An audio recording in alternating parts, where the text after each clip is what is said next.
Welcome all to a very special episode of the LOCast, this time with video. My name is Chance Lee, Marketing and Communications Coordinator for LOCUS Impact Investing, and today we are going to be talking about a very impactful topic in philanthropy. So back in 2018, LOCUS Impact Investing and the Chronicle of Philanthropy published a report indicating that $8.8 trillion is projected to transfer from one generation to the next by 2027. A concerted effort to capture just a tiny portion of that for philanthropy will mean that communities have the resources they need to make investments in their future, investments in schools, affordable housing, Main Street businesses, hospitals, food markets, and more. This kind of wealth transfer represents one of the largest untapped resources for community impact, and carrying out a region-based transfer of wealth, also known as a TOE study, is the first step to unlocking it. Today, we're going to sit down with LOCUS Impact Investing's Travis Green to discuss a TOE analysis we completed for the state of Illinois and what it tells us about the state's social and financial landscape. So without further ado, I will transfer us over to Travis Green. So Travis, thank you for joining me today. If I could ask you to introduce yourself to the world. Sure. Well, thank you, Chance, and I'm excited to be back for another LOCast. My name is Travis Green, and I'm a member of the consulting team at LOCUS Impact Investing. And on a daily basis, what I do is I help community foundations and other place-focused foundations build local investing strategies. And part of that work is the analytics work we do with communities to help place-focused foundations understand philanthropic potential in their place. So today we're talking about transfer of wealth. If I can ask you, what is that and why is it important?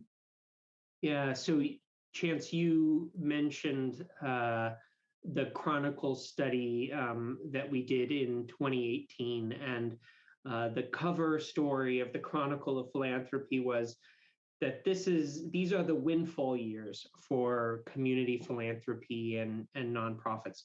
The windfall years, because more money will be transferring from one generation to the next in the next decade than has ever transferred between generations before in US history, at least. And we like to say, well, these are the windfall years only if nonprofits and foundations go out and develop these assets and create the opportunity for families to leave wealth to their communities for the community causes that they care about. We updated the figures that you mentioned at the top, and currently households in the United States have about $96 trillion in household wealth. And in the next decade, between now and 2030, about 12 trillion of that is going to transfer from one generation to the next.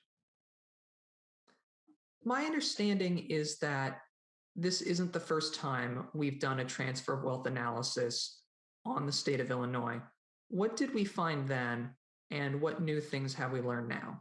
Yeah, so in our previous study, we estimated that about $180 billion were going to be transferring in the next decade between 2005 and 2015 in the state of Illinois.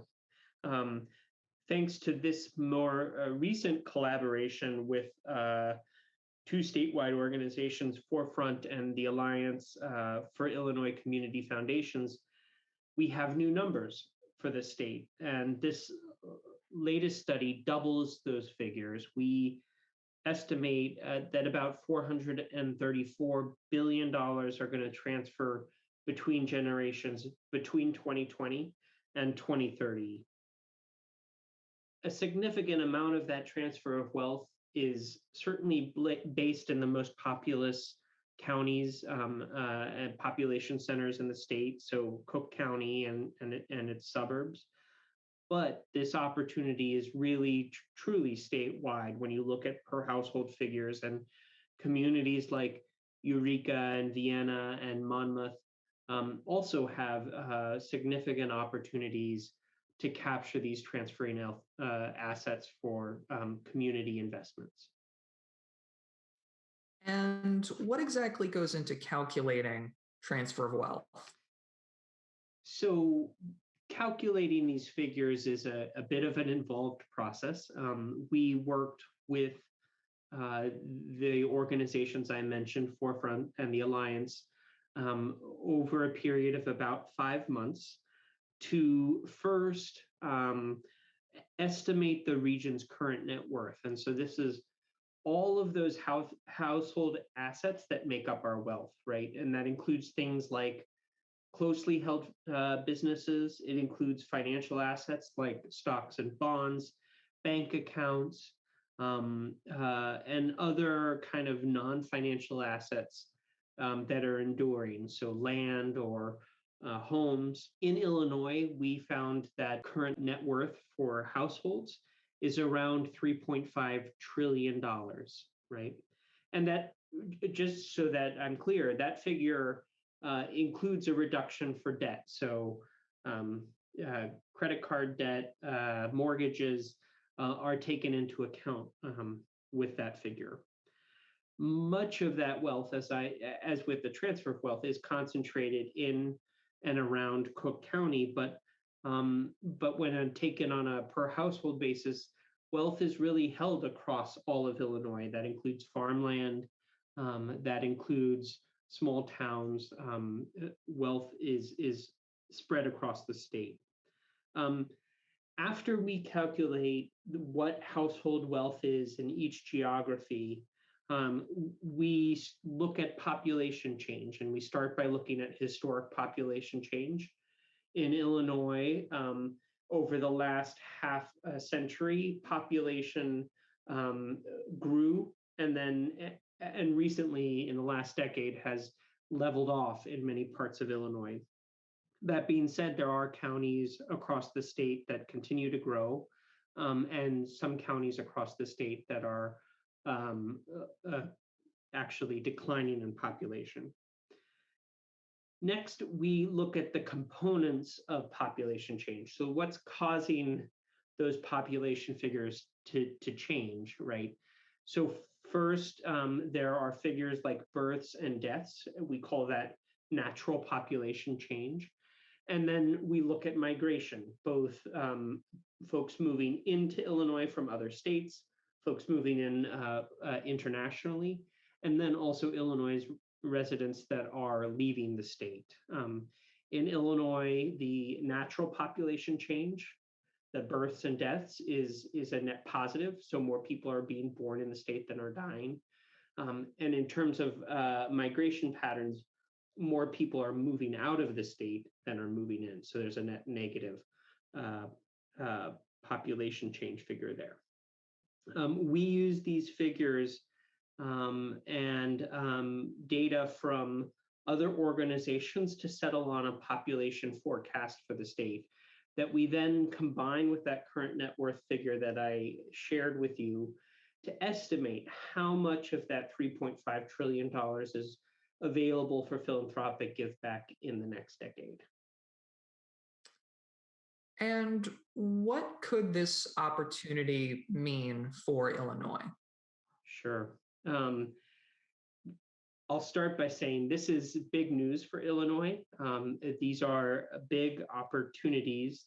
If Illinois managed to capture a nickel of every dollar that's going to be transferring over the next decade, that would create $22 billion in new endowments in the state. And endowments of that size would mean that grant making across Illinois would grow annually by about $1.3 billion.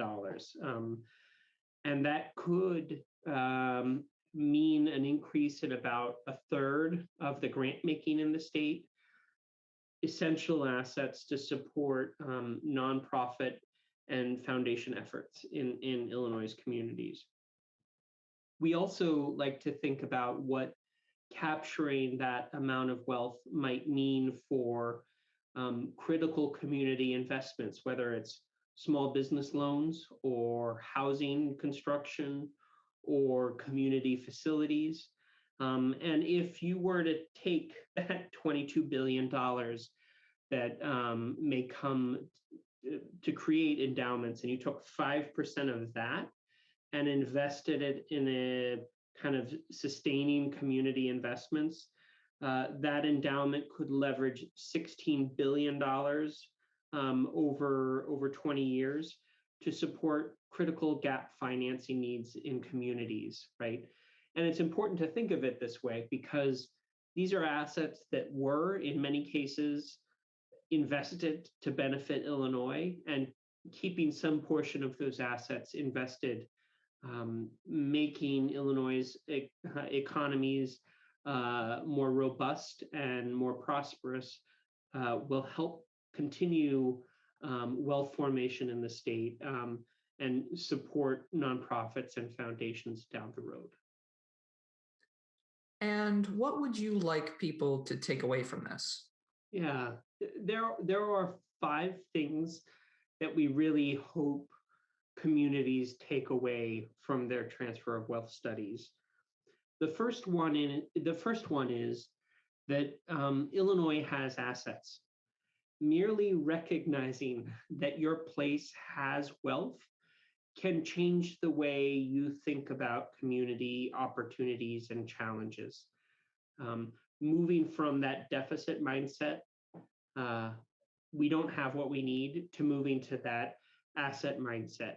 How do we invest what we've got to make our community stronger? The second thing we like communities to take away from these studies is that many households have wealth, right? So philanthropy and nonprofits focus traditionally on households of higher net wealth, and that's understandable. If you have limited development resources, you are going to go to where you can get the most assets for your development dollar.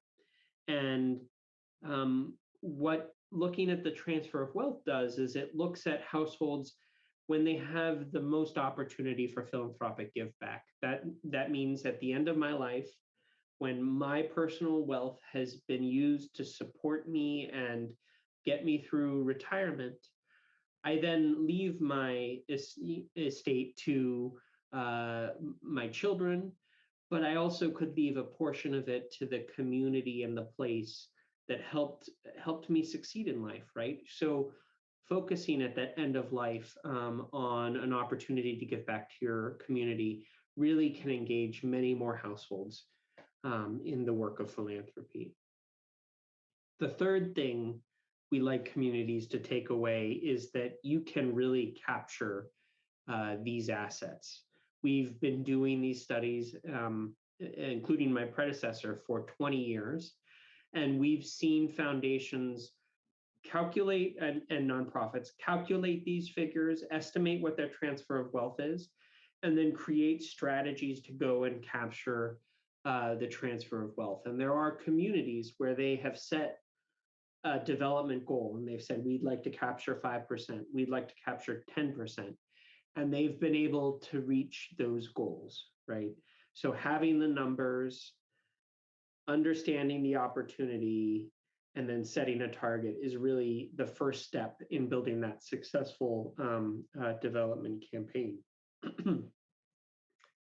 The fourth thing we like to share is that the transfer of wealth figures show Illinois that this is really happening now. This wealth, the $400+ billion that are going to be transferring over the next decade, is happening, right? It's happening whether or not the foundations or nonprofits in the state set a strategy to capture them. And once those assets, that $400+ billion transfers, it's going to go to that next generation, and the opportunity for give back won't be for decades in the future, right? So the time to set a strategy to capture these assets is now. And that's part of the reason why Forefront and the Alliance thought it was so important to do to do this study now. The last thing I'll say, and the last takeaway we really hope communities will take from these studies, is that our communities and Illinois need these assets, right? Nonprofits and foundations have a vision of community prosperity and this generation and next generation doing well. And to make those investments in our communities, to support the critical programs of our organizations, we need these dollars as a part of our sector. And this is perhaps the largest untapped potential for Illinois to develop those assets to do the work that the sector needs. And finally, if someone wants to dig deeper into this analysis and what it might mean for their community, where should they go? What should they do? Yeah, our partners on this study have been Forefront and the Alliance for Illinois Community Foundations. And both organizations have the full study and all of the community county level data that we calculated for Illinois. And reaching out to your partners at Forefront or the Alliance will get you access to that data and will help you plan and create those strategies to capture those assets for your communities. And working with them has been a pleasure, and I'd like to thank them. Well, thank you, Travis, so much for joining me on this visually recorded instance of the LOCast, I think the first in history. Thank you, and it's been a pleasure. And I think this information is very important for philanthropies in the communities they serve. We do too. Thank you, Chance.